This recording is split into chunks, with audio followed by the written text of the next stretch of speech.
Hello, dear student. In previous class, I discussed a new chapter that is your structure of atom. In this chapter, in the first class, I have completed what is electron, what is proton, and what is neutron. Then I completed the discover of electron. Next is the properties of the cathode ray. What are the properties of cathode ray? Properties the cathode ray do not depend upon on the nature of material by which electrode is made. Next, it does not depend upon the nature of gas. Next, cathode ray are material particle. Cathode ray carry negative charge.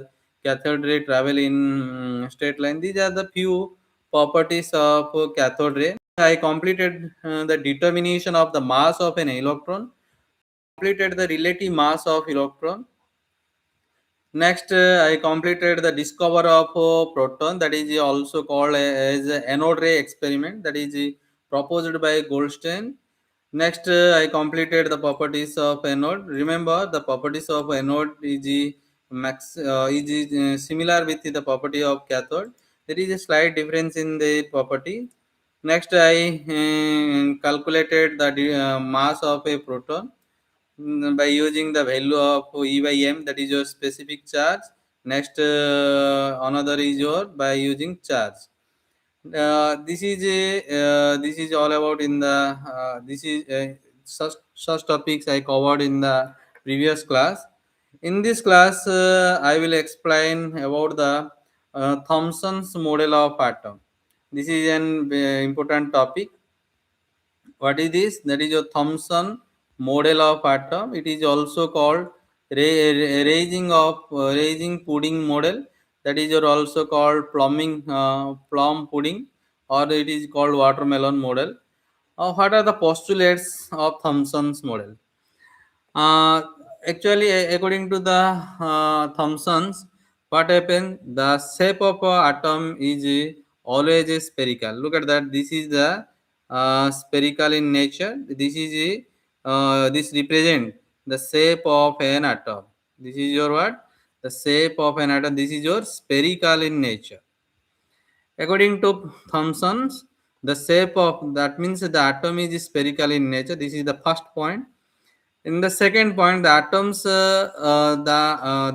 is electrical neutral. Actually, according to Thomson's, we also know that atom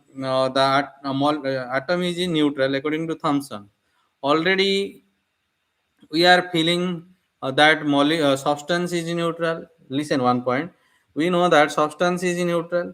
If substance is neutral, then molecules, by using molecule, we generally made the substance.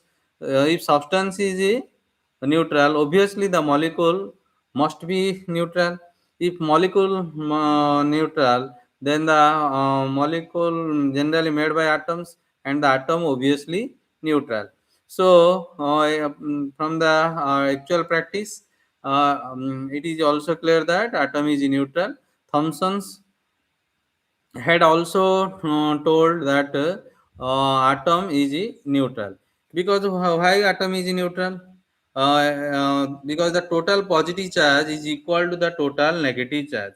In the previous class, I discussed about the charge of electron and proton. We know that the charge of electron and proton are same. Look at that. Here the charge of electron is your 1.602 in 10 to the minus 19 coulomb. Here the charge of proton is your 1.602 in 10 to the minus 19 coulomb. Both having the same value, but the sign is different. For electron we generally use negative. For proton here I generally use the plus.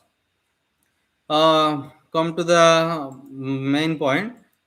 As per the Thomson's model, what happened?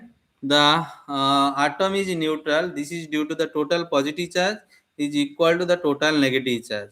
It also clearly indicates that the total number of positive is equal to the total number of negative charge. Since both proton and electron having same charge, here we can say that atom is neutral. Actually, positive charge means it clearly indicate to the proton, negative charge indicate to the electrons. Um, first point is your what? Atom is spherical in shape.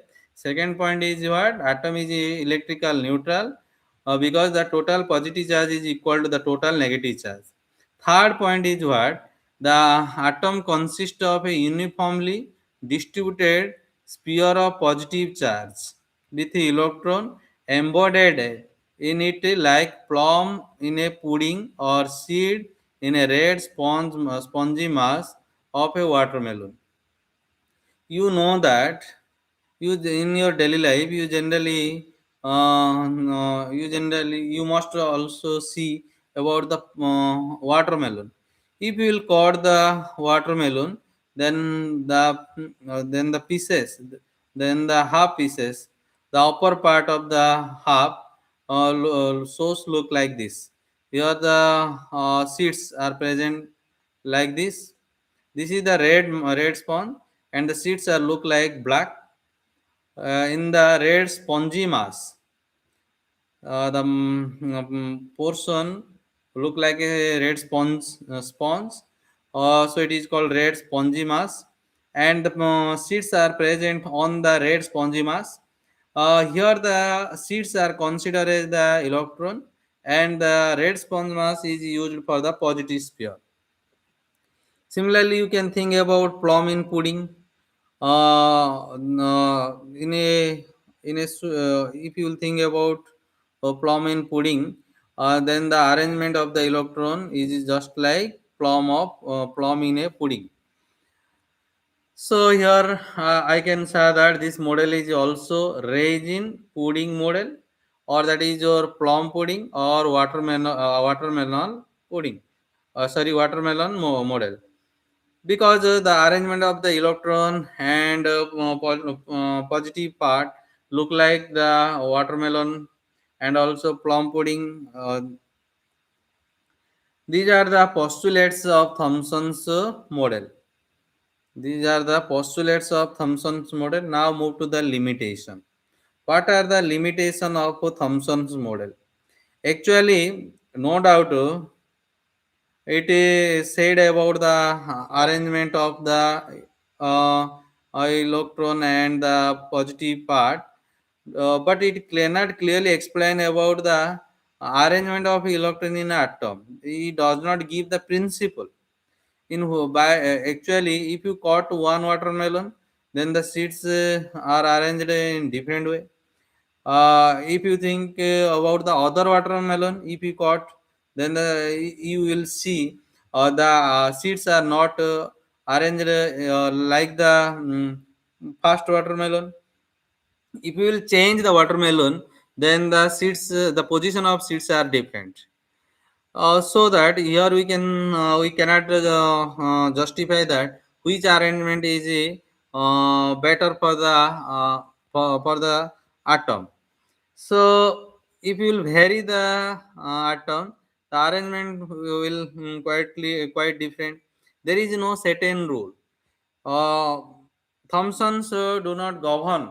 Thomson do not uh, say about the principle by which we can arrange the electron in the atom. So here I can say that it could not explain. It could not explain the principle. It does not give any principle which is used for the arrangement of the electron in the atom. Next is it could not explain the stability of atom. After Thomson model, other models will also come. That is your Bohr's atomic model. Next, I will explain about the Rutherford experiment. If you think about the Bohr atomic model, it can explain the stability of the atom. But if you think about the Thomson model, it does not give an explanation for the stability of atom, because there is no certain arrangement of the electrons. The electron, no doubt, the electrons are embodied in the positive sphere, no doubt. But the Thomson did not give any certain principle for the arrangement of the electron. Since it does not explain the certain principle for the arrangement of electron in the atom. So you cannot say about the stability of the atom. So we can say that there is the second limitation is the it could not explain the stability of atom. Next, it doesn't give any experimental factor. It only just give a comparison with the watermelon. Watermelon is not an experimental proof. It is found in our daily life example, but for the postulates, generally we need an experimental proof. So here I can say that it failed to explain various experimental facts like scattering of alpha particles. Scattering of alpha particle is performed by Rutherford. After Dalton's atomic theory, we'll move to the Rutherford experiment. Again, I want to repeat what are the limitations of Thomson's model. Limitation is it could not explain the principle governing the arrangement of electron in the atom. It could not explain the stability of atom. It failed to explain various experimental facts like the scattering of alpha particle. It does not give an experimental proof for supporting the postulates. Next, I want to move to the Rutherford experiment. The scientist Rutherford performed this experiment. He took a thin gold foil. He have taken a thin gold foil. Gold foil. Look at that. This is the thin gold foil. What happened? This is the thin. This is just this spherical is now said to be a thin gold foil. That means here I have taken a thin, thin,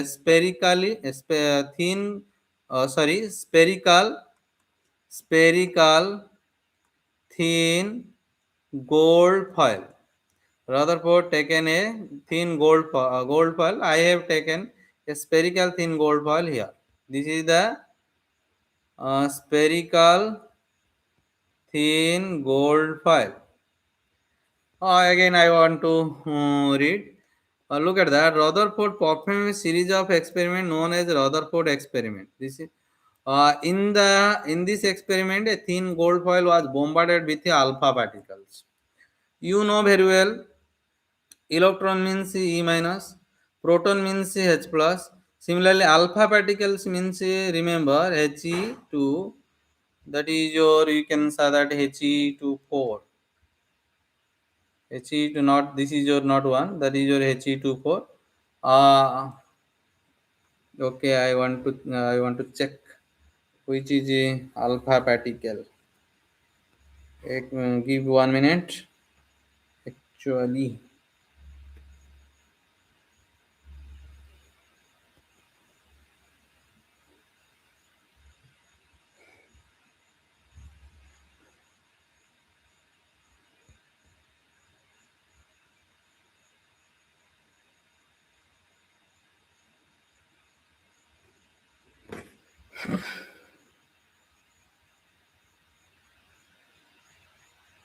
alpha particle.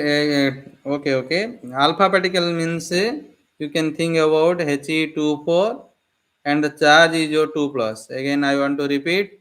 Alpha particle means He24 and the charge is your 2 plus. This is your said to be alpha particle. Okay. Move to the another point. What is alpha particle?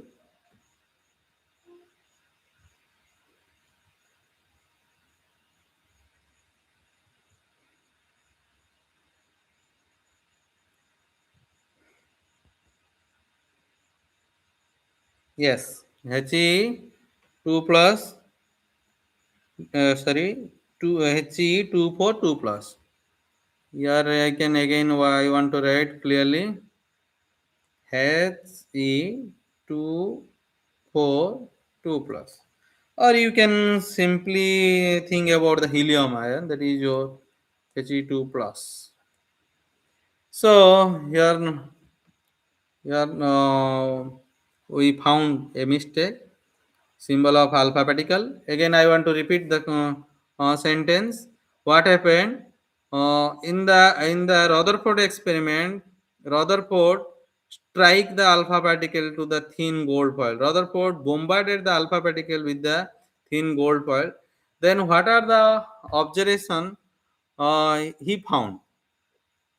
He found that, look at that, if you think about this diagrammatical diagram, here the first ray comes from the alpha particle source, and it fell to the thin gold foil.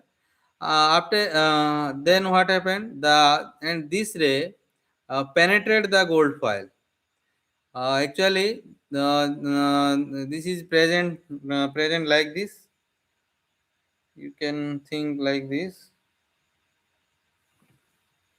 Actually, this plate is not present like this. This present is sorry. This thin gold foil is present like this. Yeah. Oh, look at that. Uh, here the alpha particle strike. This is the source of, suppose this is the source of alpha particle, and the alpha particles come from the source and strike the gold foil.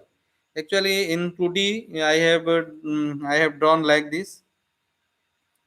But if you think about the 3D, this is your suppose golden thin gold foil, and this is the source of alpha particle. Then what happened? The alpha particle comes from the source and it will strike here like this. What happened?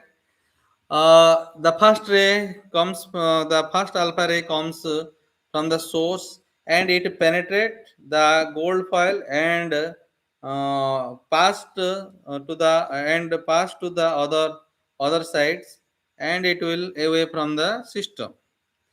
uh, in this point what happened? In this point the alpha ray strike the thin gold foil and penetrate the thin gold foil and moves to the other sides of the thin gold foil.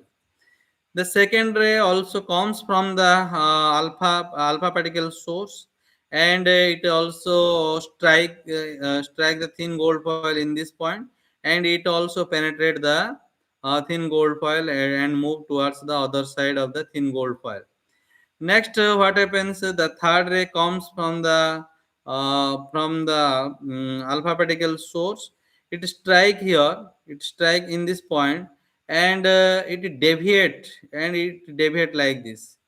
And this angle, if you think about this angle, then this angle no doubt more than 90 degree.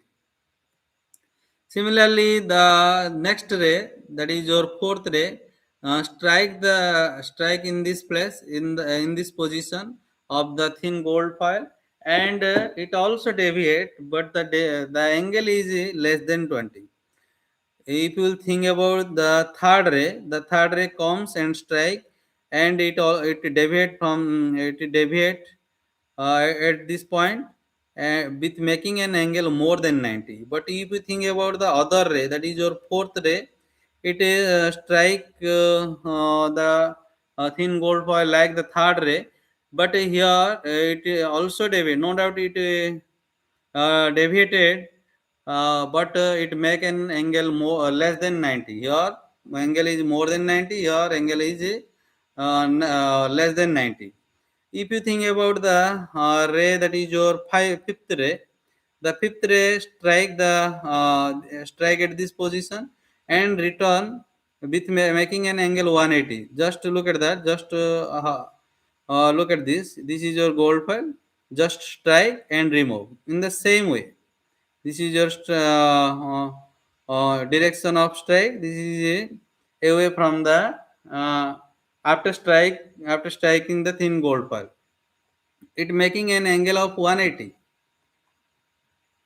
Here the third ray making more than 90 degree angle, fourth ray making less than 90 degree centigrade, 90 degree, and fifth ray making an angle of 180. It strike the gold file and return in the same path, in the same direction. Sorry, in the opposite direction, not same direction. That fifth ray strike at this point, and return in the same path but in different direction, in the opposite direction. Next, if you think about the sixth ray, this is the sixth ray. Look at that. The sixth ray strike here, then it return to the same side with an angle that is your less than 90. If you think about the next ray, that is your seventh ray, the seventh ray strike in this position and deviated and deviated with making an angle of more than 90 degree. Clear? These two ray, this ray and this ray, passed to the other side. Here I have given the diagram like this to for better understanding. Next, this ray strike the gold foil and enter into the and penetrate to the thin gold foil and comes to the other side of the thin gold foil. This is your what ninth alpha particle here. It strike here and penetrate to the thin gold foil and move to the other side. The tenth ray also strike at the gold file and away from the system in the opposite side of the thin gold file. From this it is seen that some of the ray that is your actually we can say that most of the alpha particles, nearly 90%, passed straight through the gold pearl without any deflection, any deviation. Just enter and they penetrate and in the same direction, in a straight line, they away from the system. So, scientist Rutherford observed that maximum of the alpha particle, nearly 99% passed straight through the gold pearl without any deflection. Second point is your what? Few alpha particle got deflected through small angle. That is your less than 90 degree. These rays are this ray. This is the ray. Second point belongs to this ray. That is your what? Less than 90. This ray. This is the another ray. Less than 90 degree. Very few alpha particle were deflected back with an angle greater than 90. This ray, and this ray. Again, I want to repeat, most of alpha particle passed straight through the gold foil. Second point is your few alpha particle deflected through with a small angle less than 90. And third is your very few alpha particle were deflected back with an angle greater than 90. These are three observations seen by Rutherford. Then, what are the conclusion from this observation? Since look at that, most of that is your 99% of the alpha particle passed the penetrate the thin gold foil without any obstacle, and they move to the other side and they pass in a straight line. Suppose if here I will give an obstacle, if in this position, yes, if I will place a solid substance, then what happen? This ray comes from the alpha particle source, then it cannot penetrate the solid portion. If a solid portion is present here, then this alpha particle cannot penetrate. It is deflected, maybe to the same side, maybe to the opposite side. Maximum 99% of the alpha particle penetrate the thin gold foil and they move to the other side of the thin gold foil. That means there is no obstacle is present in that position. That means the maximum part of the thin gold foil are obstacle free. That means here we can say that most of the space in atom is empty. Obviously, if less alpha particle cannot penetrate to the thin gold foil. That means what happened? There is less obstacle. There is if less few alpha particles penetrate, that means a few obstacle, there is no obstacle is present for the few alpha particle. If any obstacle will present, then they cannot enter. They cannot pass straight. There must be an deflection. That is your deviation. So here I can say that most of the space is an empty. That this point related to the most of the alpha particle, nearly 99% passed straight through the gold foil without any deflection. Next, what happened? Look at that. That is your, if you think about the point double I and triple I, few alpha particle get deflected and very few alpha particle were also deflected. Few alpha particle got deflected through an angle less than 90, and very few alpha particle were deflected with an angle greater than 90. There, you in your mind, there is you must think about a question. Maximum are deflected. Maximum alpha ray are deviated at this point. At this point, here all the ray are deviated. That means in your mind you must think there must be a solid substance which is not affected by the alpha particle. The alpha particle cannot penetrate this solid part. So, according to Rutherford, he said that all the mass of the thin gold foil is generally concentrated at the center. This is the center. Clear? All the charge of the thin gold foil must be also centered into the centroid. That means concentrated in the center.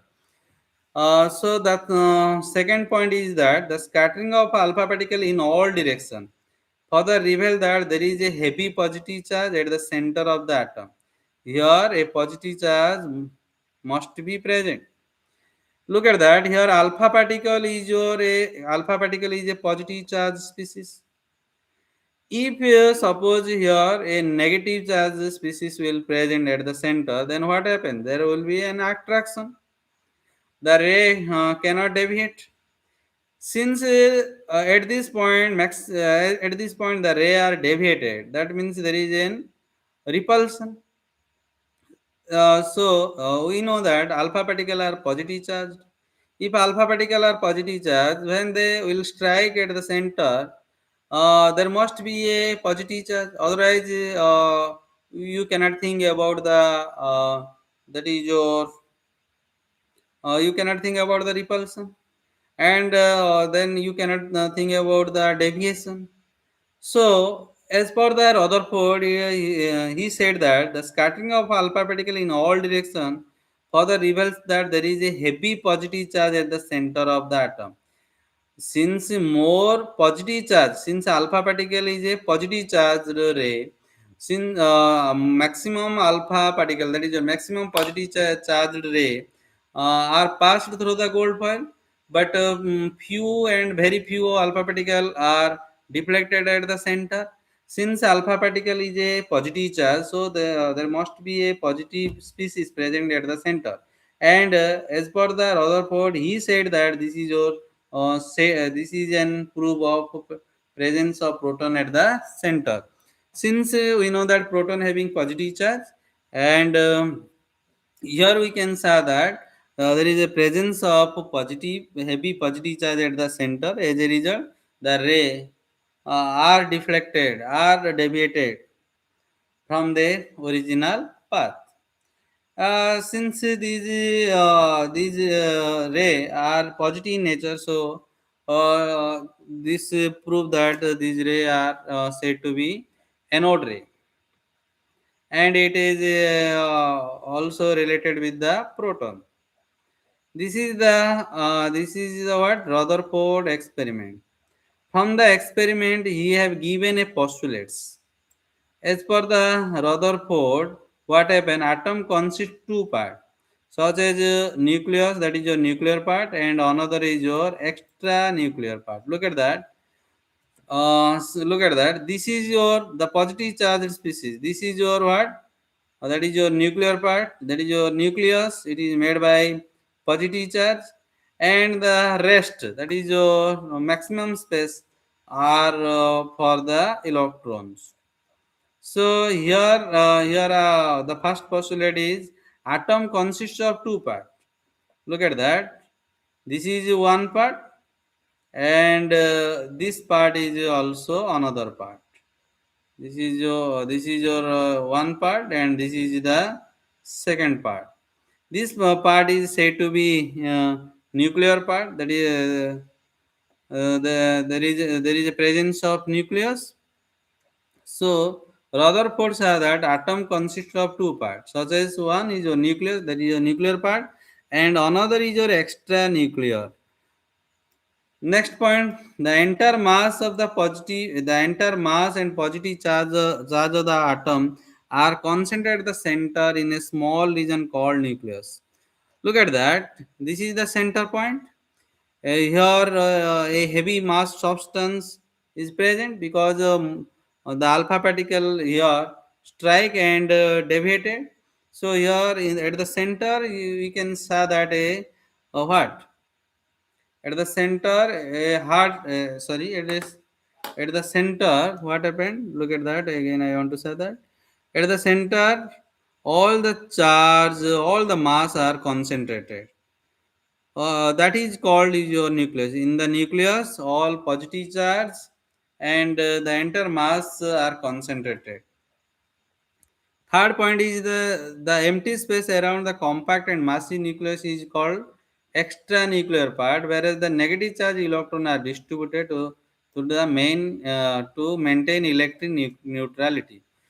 The maximum part, this part, from this to this part. This part are said to be extra nuclear part, and this is for the for electron.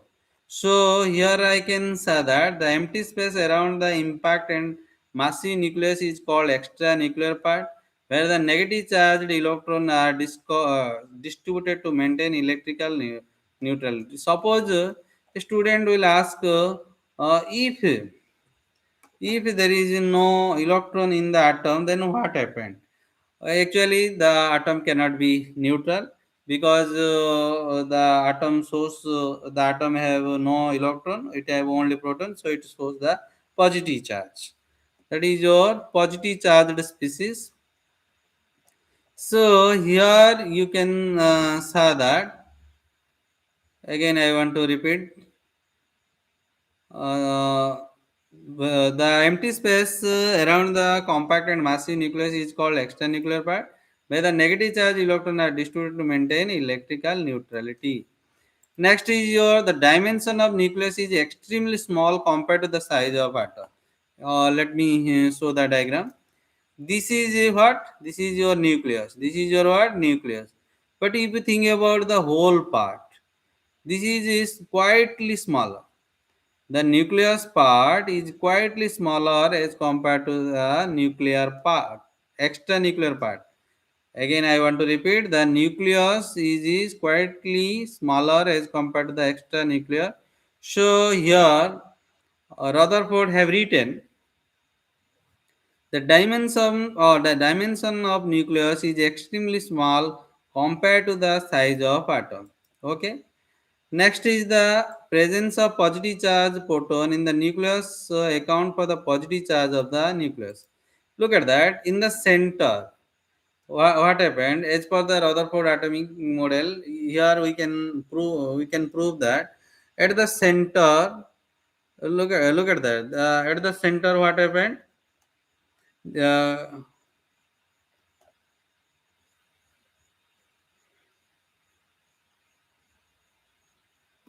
Again, I want to repeat. The presence of positive charge proton in the nucleus account for the positive charge of the nucleus. Look at that. Here at the center, positive charge is present. So here the nucleus is due to the presence of proton. Since the proton having positive charge, so here we can say that the nucleus part having also positive part.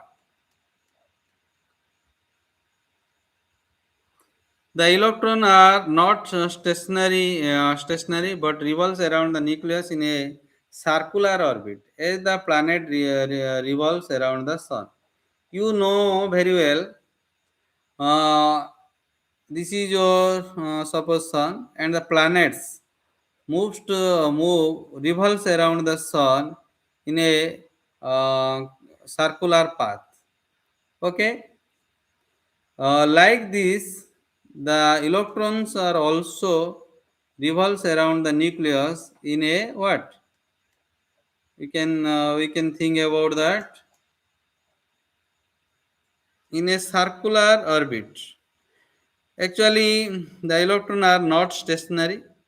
They are revolves around the nucleus in a circular path like this. Like the planet revolves around the sun.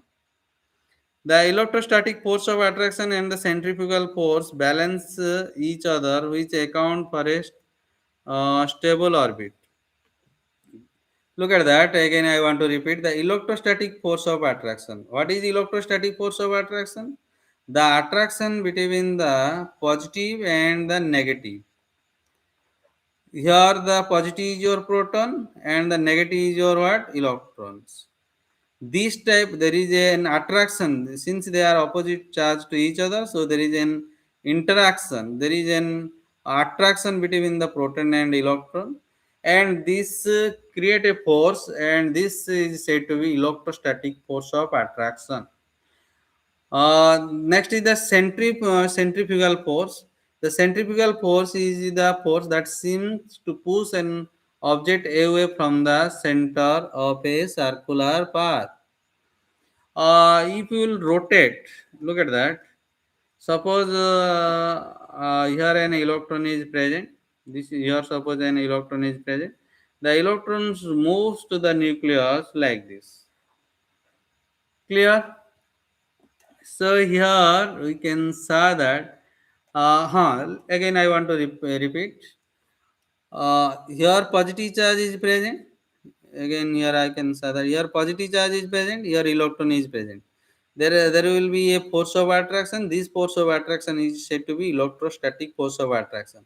But when the electrons revolves around the nucleus, then a force will act on the electron, which helps to away from the center, and this force is called centrifugal force. This is your said to be what?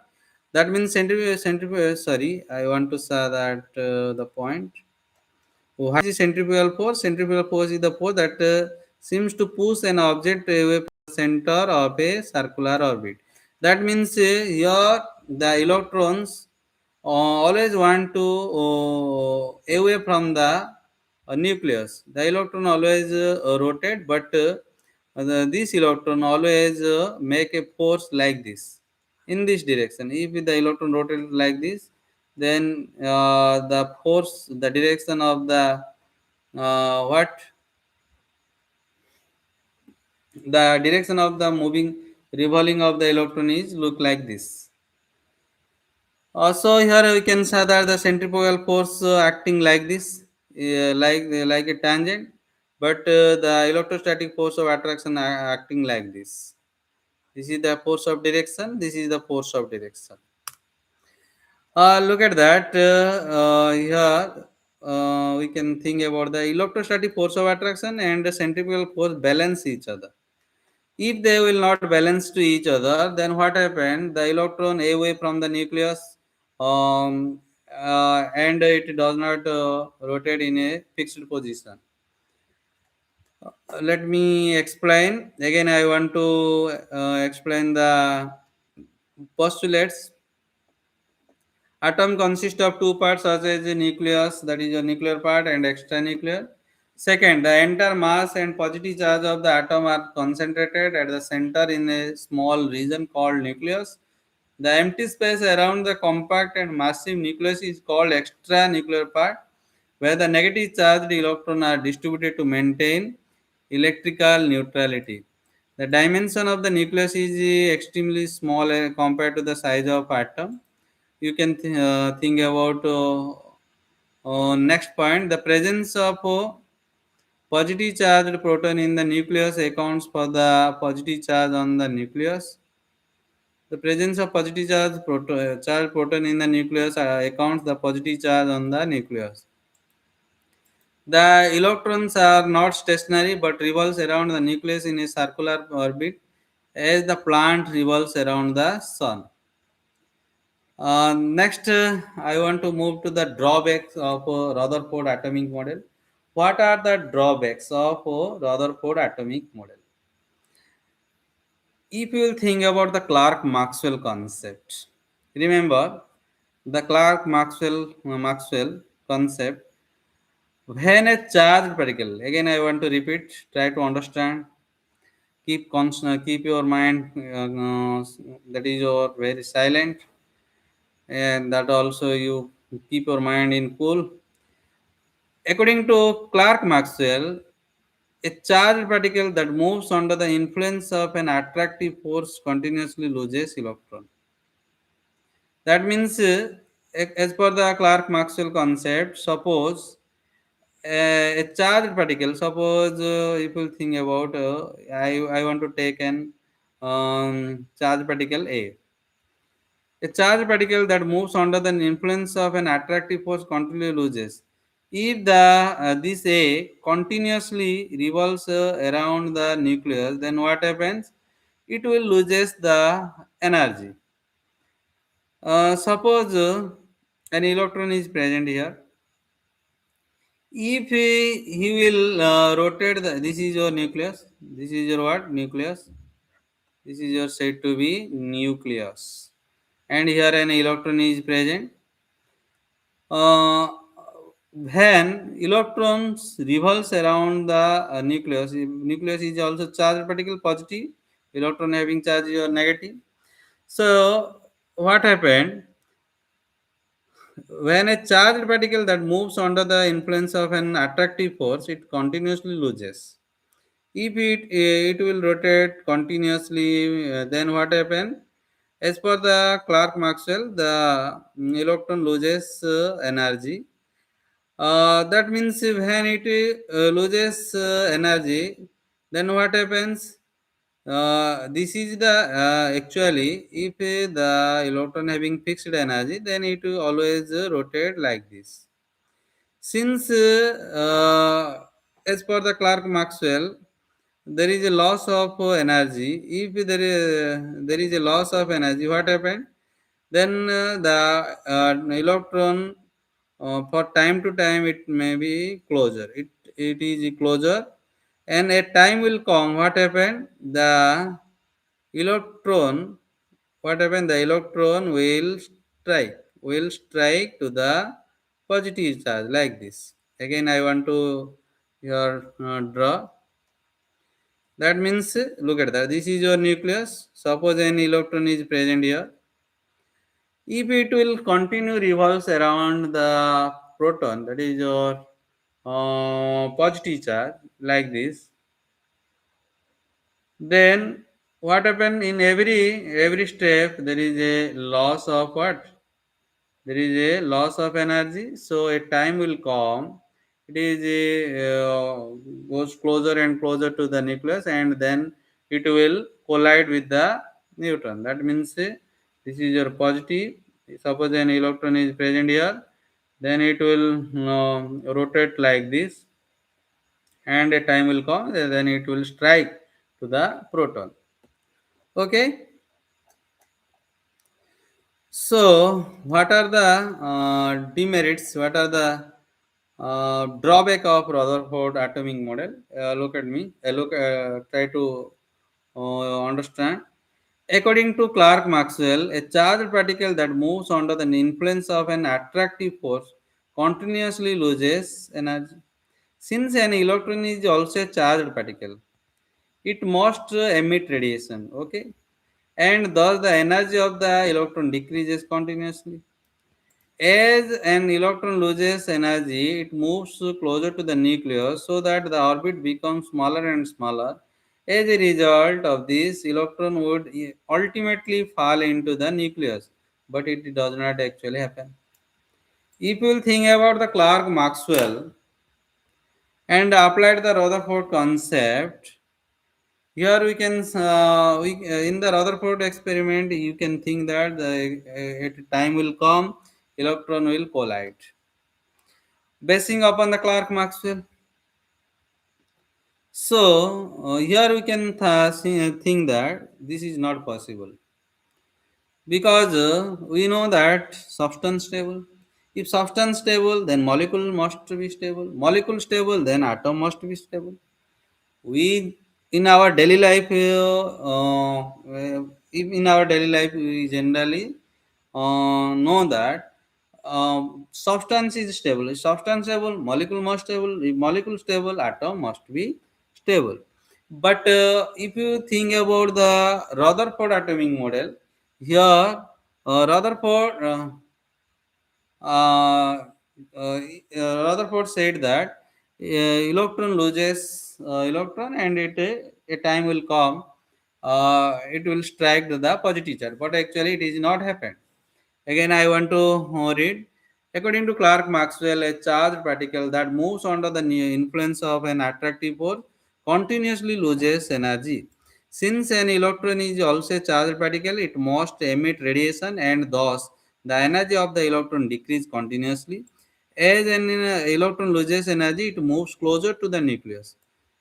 Its orbit becomes smaller and smaller. As a result of this, electron would ultimately fall into the nucleus.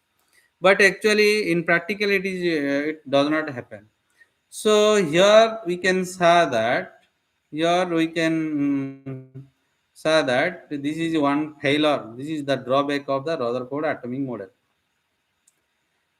Next point is Rutherford model of atom fails to explain the stability of atom. Already I discussed by revolving around the nucleus, there is a loss of charge, the now loss of energy. A time will come, the electron will collide with the nucleus, but actually it will not possible.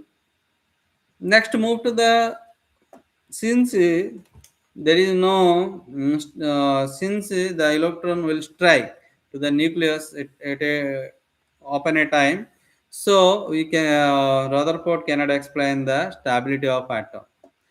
It fails to explain the spectral lines of atom. In the upcoming class, I will clearly explain about the spectral line. What is a spectral line? For this class, just remember spectral lines are the bright or dark lines in a spectrum formed by the emission or absorption of the specific wavelength of light. Actually, spectral lines are color line, but they appear as a bright or dark line depending on how the spectrum is produced. There are two types of spectral line. Emission spectral line, absorption spectral line. Emission spectral line appears as a bright colored line, that is your red, green, blue, violet, etc. on a red background. A red background is given, is present, and the bright color lines are present. Emission spectral line appears as a bright color lines on the dark background. Absorption spectral lines appears as a dark line on a continuous colored background. I will clearly explain about the spectrum in the upcoming class. For this class, only just remember what is the spectral line. If you will think about if you will think about what Rutherford demerits, Rutherford model fails to explain the formation of spectral line of atoms. Rutherford also fails to explain the distribution of electrons around the nucleus and their energy. But it is solved after the discovery of the Bohr's atomic model. So, in the upcoming class, I will discuss about the Bohr's atomic model. This is all about the Rutherford model of the atoms. This is the experiment, and these are the postulates, and these are the drawbacks of Rutherford atomic model. Next is the discover of neutron. Here I will explain about the discovery of neutron. Neutron is discovered by James Chadwick. Neutron is discovered by James Chadwick. What happened? James Chadwick bombarded the fast moving alpha particle with a thin foil of some light element beryllium boron. In the James Chadwick experiment, what happened? James Chadwick take a thin foil made by whether beryllium or boron, and he struck the alpha particle with the thin foil. What happened?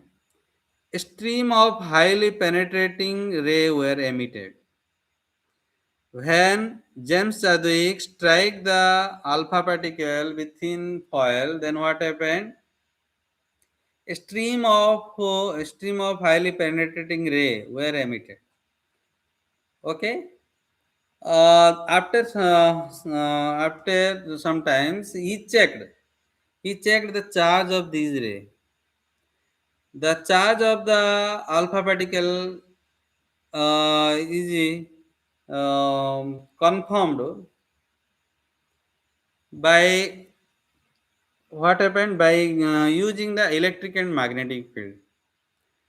Again, I want to repeat. James Chadwick struck the alpha particle through a thin gold foil, and then he saw that what happened. A stream of highly penetrating ray were emitted in the opposite side. Then he checked the charge of the ray. He found that the charge of the ray is neutral because it does not affected by the presence of electric and magnetic field. That means by using the electric and magnetic field, you can check the charge of the ray. When James Chadwick used the electric field and magnetic field to identify the charge of the highly penetrating ray, then he saw that there is no charge in these rays. These rays are said to be neutral, and these rays are related to with the neutron. This is a neutron discover.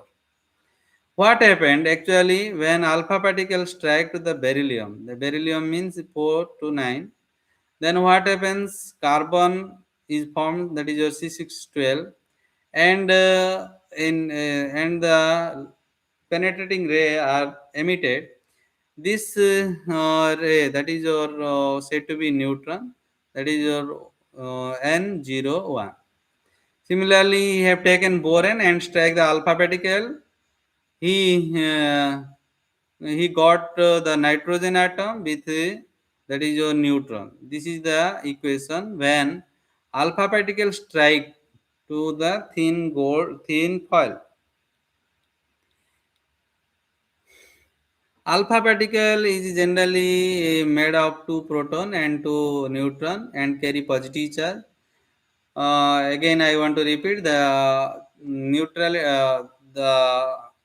alpha particles are checked by electric field and magnetic field to verify whether they are neutral or positive charge or negative charge. In the upcoming class, I will discuss about the Bohr's model of the atom. For this class, it is very sufficient. At last, I would like to say that if you want to note, then go to the description and there is a link. Click the link, then you will get the, you will download the note. Thank you all for watching the video. Have a good day.